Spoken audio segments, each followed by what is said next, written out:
धनबाद के गयापुर अंडरपास में लंबे समय से बने खतरनाक गड्ढों ने आखिरकार सांसद डुलू महतो को भी सड़क पर उतरने को मजबूर कर दिया। शुक्रवार को भाजपा कार्यकर्ताओं के साथ सांसद ने खुद बेलचा उठाया और श्रमदान करते हुए सड़क की मरम्मत शुरू करवाई।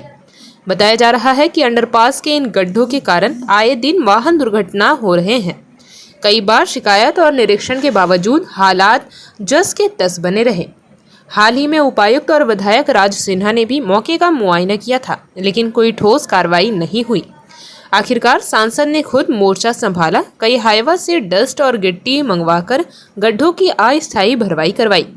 इस दौरान मीडिया से बात करते हुए उन्होंने जिला प्रशासन और राज्य सरकार पर लापरवाही का आरोप लगाया और चेतावनी दी कि अगर केंद्र के कार्यों में इसी तरह विलंब होता रहा तो भाजपा आंदोलन का रास्ता अपनाएगी। गयापुर अंडरपास की मरम्मत का ये अस्थायी इंतजाम भले फिलहाल राहत दे, लेकिन इलाके के लोग अब स्थायी समाधान की उम्मीद लगाए बैठे हैं।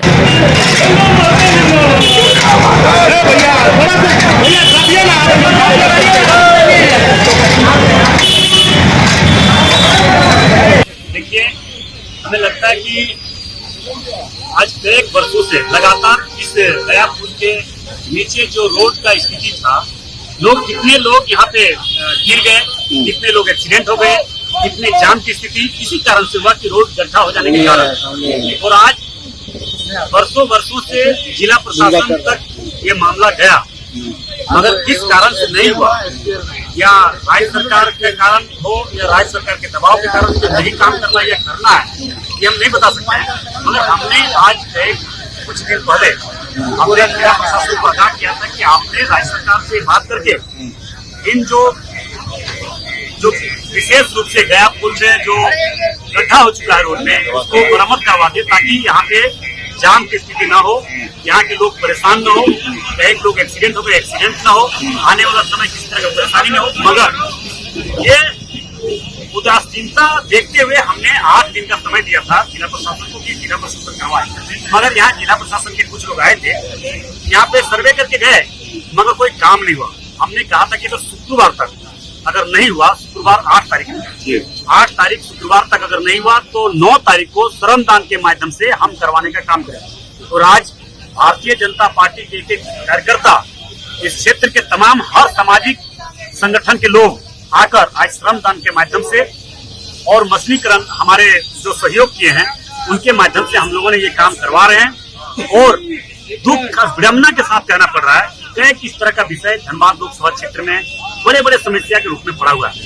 हमने लगातार केंद्र सरकार के कई कैबिनेट मंत्री से, चीफ सेक्रेटरी से मैंने बात करवाया, स्वयं अपने सामने समक्ष रखकर।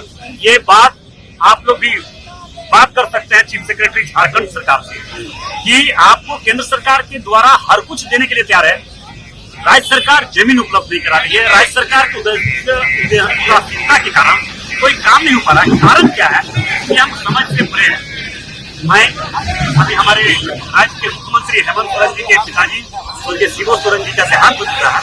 उनके क्रियाक्रम पार होने के बाद हम एक प्रतिनिधि मंडल जाके मिलेंगे और उनसे सहयोग को अपेक्षा रखेंगे कि सहयोग करे, ताकि धनबाद लोकसभा क्षेत्र झारखंड प्रदेश में विकास का काम केंद्र सरकार के माध्यम से और राज्य सरकार के सहयोग से हम कर पाए। मगर अगर नहीं किया तो इसके लिए जोरदार तरीके से आंदोलन करने का काम करेंगे। अगर आंदोलन के दरमियान इस क्षेत्र के लोगों का समस्या को निदान करने के दरमियान अगर जेल भी जाना पड़े तो डुल्लू महतो कभी नहीं।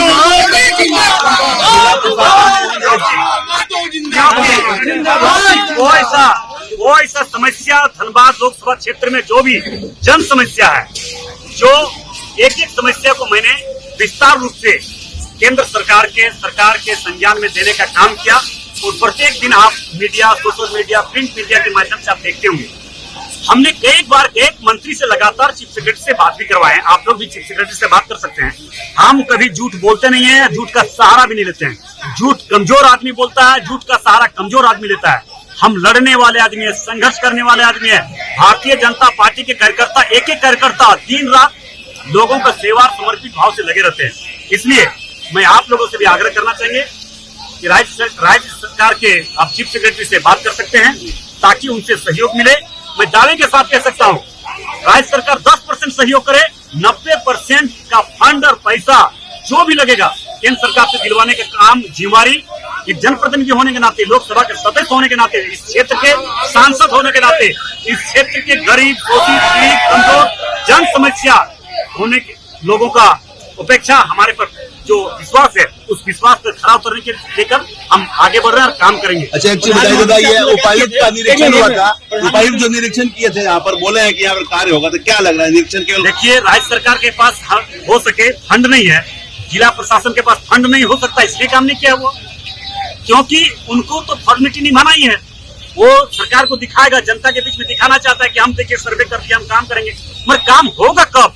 लोगों, कितने लोग एक्सीडेंट होकर उनका चोटिल हो चुका है, हॉस्पिटल में जा चुके हैं, कितने गड्ढे हो चुके हैं, कितने गाड़ियां खराब हो चुकी है, कितने बार जाम लग चुके हैं, कितने लोग व्यस्त हैं, मतलब त्रस्त हैं यहाँ के लोग। अच्छा, अभी ये तत्काल हुआ, लेकिन अस्थायी समाधान को लेकर क्या? अस्थायी समाधान, इस पर अभी हम लोग मोरम मिट्टी लगा बढ़िया से, मोरम गट्टी पूरा बोल्डर दे के पीस कर रहे हैं। इसको हो सके तो अगर नहीं किया सर, अगर जिला प्रशासन नहीं किया तो 1 महीना के अंदर इसको पीस भी करेंगे।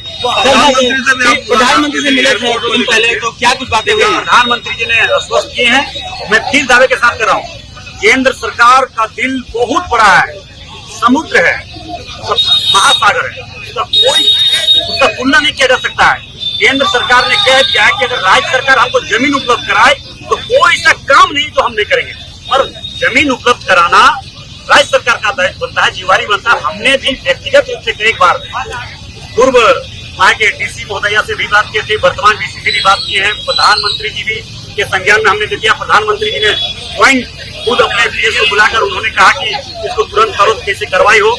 मैंने उड्डयन मंत्री जो नायडू जी है उनसे भी हमने चीफ सेक्रेटरी से अपने सामने मैंने बात करवाया, आप लोग भी बात कर सकते हैं। जमीन उपलब्ध नहीं करा रहा तो काम कहाँ से हो पाएगा? कोई भी काम के लिए, जैसे इंडस्ट्रियल कॉरिडोर के लिए भी अभी उन्होंने मांग किया है, वो भी काम हमने करवा देंगे धनबाद और बोकारो दोनों जिला में, मगर जमीन उपलब्ध राज्य सरकार करवाए। मतलब राज्य सरकार बाधा उत्पन्न कर रही है काम में? बाधा हम नहीं बोल सकते हैं, आखिर कारण क्या है ये हम नहीं बता सकते हैं। कारण जब तक हम सरकार से बात नहीं करेंगे तब तक हम किसी पर आरोप लगाने वाले नहीं है, हम गलत राजनीति करने वाले नहीं है। बस हम सहयोग को अपेक्षा रखते हैं, सहयोग का आशा रखते हैं कि राज्य सरकार सहयोग करे। हम काम करने वाले व्यक्ति, हम सांसद बने हैं, हम यहाँ पे गरीब, शोषित, पीड़ित इस क्षेत्र के जनभावना के साथ हम खिलवाड़ नहीं कर सकते हैं। हमारे धनबाद लोकसभा क्षेत्र के लगभग 27 लाख लोगों का आशीर्वाद से हम सांसद बने हैं, उनका आशीर्वाद हम व्यर्थ नहीं जाने देंगे। उनको जिस प्रकार से हमें आशीर्वाद दिया है, उनका हर एक आशा के प्रति हम खरा उतरने का काम करेंगे। समस्या के प्रति चुनौती के रूप में जो समस्या है उसको चुनौती के रूप में लेंगे, समाधान भी करने का प्रयास करेंगे। आप लोगों से भी मेरा आग्रह होगा, कौन क्या बोल रहा नहीं बोल रहा उस पर हमको नहीं जाना है, हमें काम करना है। काम करने के लिए भी आपसे भी सहयोग चाहिए। तमाम देवतुल्य धनबाद लोकसभा क्षेत्र के तमाम देवतुल्य जनता से भी मुझे आशीर्वाद चाहिए और सरकार से भी हमें सहयोग चाहिए। मुझे पूरा विश्वास है कि अगर कोई भी जनप्रतिनिधि अगर काम करने के लिए इच्छुक है, काम करने की इच्छा रखता है, तो इसी जनप्रतिनिधि का सहयोग किसी न किसी रूप में करना चाहिए। अंडरपास का जो नया जो अंडरपास बनना है उसमें भी अप्रूवल का मामला भी सामने आ रहा है, वो भी टेंडर हो चुका है, लगभग टेंडर हो चुका है। रेलवे से ज्यादा भी अप्रूवल का देखिए नियम में क्या है, नियम में है कि 2 साल अगर डीपीआर उसका जो डीपीआर बनता है 2 साल हो जाता है तो फिर से डीपीआर उसको बनाया जाता है। तो डीपीआर बन जाए उसका नक्शा फिर से किस तरह से उसका संशोधन करेगा ये हम नहीं बता सकते। नक्शा का संशोधन होगा तो उस पर काम करेगा। ये टेंडर हो चुका है, नक्शा हमें लगता है डीआरएम से अभी तुरंत हमने 5 मिनट पहले बात किया, डीआरएम साहब ने भी आश्वासन दिया कि 7 दिनों के अंदर इसका क्या प्रक्रिया हुआ है, कहाँ तक हुआ, कितना जल्दी हम करवाएंगे, ये आश्वासन दिए, ये नहीं करेंगे।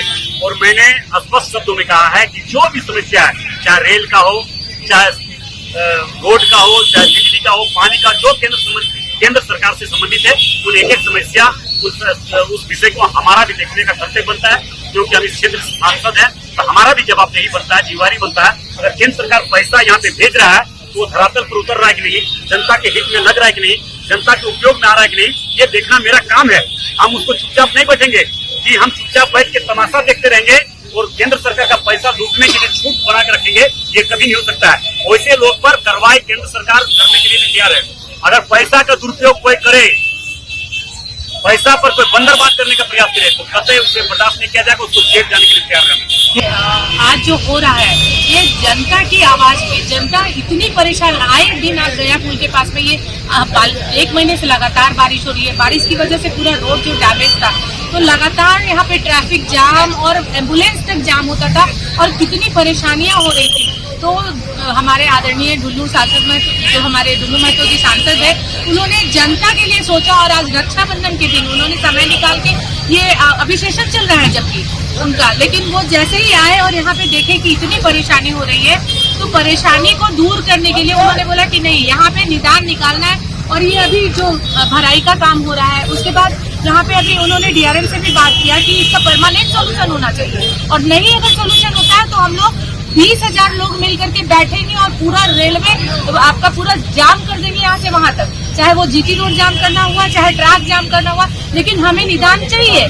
तो उनकी आवाज जनता के लिए उठती है और यहाँ से लेके सांसद तक वो पूरा जनता के लिए। जिला प्रशासन ने किया था निरीक्षण और उन्होंने बोला था कि यहाँ काम। देखिए, जिला प्रशासन ने निरीक्षण किया, खाना पूर्ति होती आ रही है सरकार की, ये झारखंड सरकार की फेल्योर जो खाना पूर्ति जो चल रही है ना, वो पिछले कई वर्षों से हम लोग भी देखते आ रहे हैं। खाना पूर्ति का काम होता है, अभी आपने देखा यहाँ रोड बना, कई महीनों तक जाम रहा, जाम की समस्या भुगते हम लोग, और बनने का गया पुल बनने का काम हुआ, वो पुल सारा बना, ओवरब्रिज, और ओवरब्रिज का क्या हाल हुआ आपने देखा होगा, गड्ढे उसमें भी पड़े हैं। आप लोग ही मीडिया के माध्यम से ही पता चलता है कि कहाँ क्या सच्चाई क्या झूठ है। तो ये चीज आपको प्रत्यक्ष दिख रहा है कि यहाँ पे हम लोग पूरे के पूरे लोग इसलिए खड़े हैं कि भाई धनबाद की जनता को इस समस्या से निदान मिले, और उनको यहाँ पे आने जाने में जो संकरा रास्ता है, टूटा फूटा है, बारिश होती है तो मतलब कमर कमर तक पानी आ जाता है, तो इसका निदान के लिए हमारे आदरणीय सांसद महतो ने प्रयास किया है। और ये प्रयास सार्थक प्रयास है, क्योंकि ये सिर्फ दिखावा नहीं है, फोटो खिंचाने का काम नहीं है, यहाँ पे सार्थक प्रयास उन्होंने किया, तो इसकी जितनी प्रशंसा की जाए कम है। और हम लोग आदरणीय सांसद महोदय का हमेशा धन्यवाद कहेंगे कि वो लगातार यहाँ से वहाँ मतलब सड़क से लेके सदन तक जनता की समस्याओं के लिए आवाज उठाने का काम करते हैं। जेपी भारत लाइव, भारत की बात जेपी के साथ। वीडियो को लाइक करें, शेयर करें और चैनल को सब्सक्राइब करें।